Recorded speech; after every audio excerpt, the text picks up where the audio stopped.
नमस्कार, क्रांतिकारी खबर में आपका स्वागत है। आइए आपको ले चलते हैं उत्तर प्रदेश के जनपद अलीगढ़, यहाँ एसएसपी कार्यालय पर, जहाँ एक बीएसएफ में तैनात, जो कि इस समय पंजाब में बीएसएफ में तैनात है, उनकी दुखद भरी कहानी सुनकर आप भी हैरान रह जाएंगे। उन्होंने बताया उनके भाई को केरला पुलिस के द्वारा साजिश के तहत पुलिस ने फंसा दिया गया, जबकि गाँव में एक व्यक्ति की मृत्यु यानी मर्डर 20 तारीख को हुआ था, जबकि पुलिस के द्वारा 22 तारीख को उनके भाई को उठा लिया गया, जिसकी एसएसपी अलीगढ़ को उन्होंने फ़ोन के द्वारा, ईमेल के द्वारा सूचना दी। तो कहा कि अगर आपका भाई है निर्दोष है तो आप छोड़ दिया जाएगा। यानी पुलिस ने जिस समय उठाया था किसी भी तरह कोई आरोप नहीं बताया कि कोई भी आरोप नहीं है, और बगैर उसके पूछताछ के, जबकि उस मृतक की एफआईआर अज्ञात के नाम हुई थी, जबकि कॉल डिटेल निकालने से ही मृतक के परिवारजन का ही कॉल डिटेल आई है। उसके बाद जैसे कि फौजी के द्वारा बताया गया है, उन्होंने ये भी बताया कि उससे पैसे की मांग की गई थी बिचौलिया के द्वारा, न देने के कारण उसके भाई को फंसा दिया गया। यानी कि मानवाधिकार आयोग का पुलिस ने खिलाफ उल्लंघन किया है। 22 तारीख से लेकर के 25 तक पुलिस हिरासत में उसके भाई को रखा गया फौजी के। उसके बाद 25 को साजिश के तहत मर्डर केस में फंसा दिया गया। न्याय की भीख मांगने के लिए ऑफिस आए और इनको क्या आश्वासन दिया है, ये इनसे जानकारी करते हैं। पैसे की डिमांड उन्होंने पैसे बोले, मगर हमने पैसे को एक्सेप्ट किया। जैसे सामने वाले ने पैसे बोले, मैं पैसे का क्या मतलब, जो हमारे बीच में जो हमारी तरफ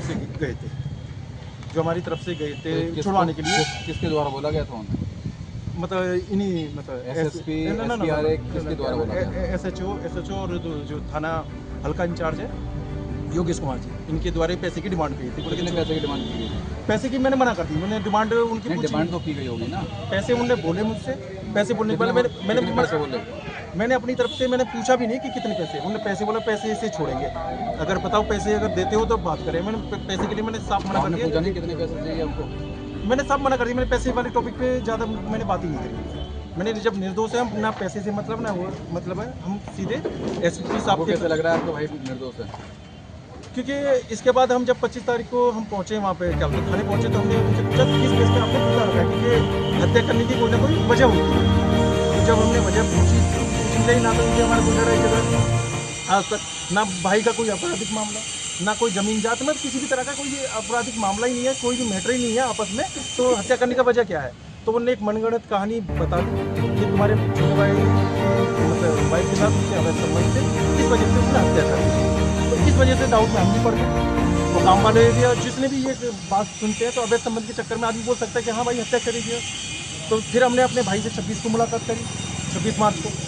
फिर हमने घर में भी मुलाकात करी, घर में हमने सब गए तो घर में आए पे तो अनपढ़ फोन वो रखी हुई है, जो इसकी जानकारी हमने दिया सबको भी बताया।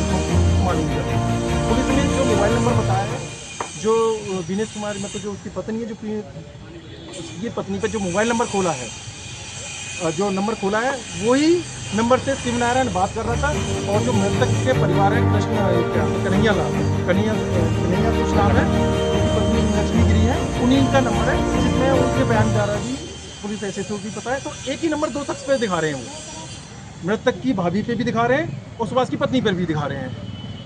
और उनने हमें कॉल रिकॉर्डिंग बताई कि कॉल रिकॉर्डिंग है, वो फोटो है। तो हमने बोला कि हमें फोटो भी दिखा दो, कम से कम हमें संतुष्टि तो हो कि भाई मर्डर करने की कोई वजह है। तो उनने बोला कि ये जानकारी गुप्त है, इसे हम नहीं दिखा सकते, हम नहीं कर सकते। फिर हमने 2-4 बार हम गए, थाने में गए, तो इस पर हमें कोई भी वो नहीं मिली। फिर हमने कोर्ट के थ्रू हमने उसकी सीडीआर निकलवानी थी। आज आप कहाँ पर आए हो और क्या बोला है एसएसपी साहब ने? रिक्वेस्ट बताइए का हमारे जो कमांडेंट है उनने भी यहाँ पे एक लेटर दिया है। लेटर यहाँ पे पहुँच चुका था। फिर इसके बाद हमने अपनी बात रखने के लिए यहाँ पे आए हैं 25 यहाँ पे। आज यहाँ पे आने के बाद एसएसपी साहब ने हमने दोबारा जांच के लिए हमने रिक्वेस्ट करके दोबारा एसपी साहब वो इस केस की दोबारा से तहकीकात करेंगे और एक आश्वासन दिया है अगर भाई निर्दोष है तो ठीक।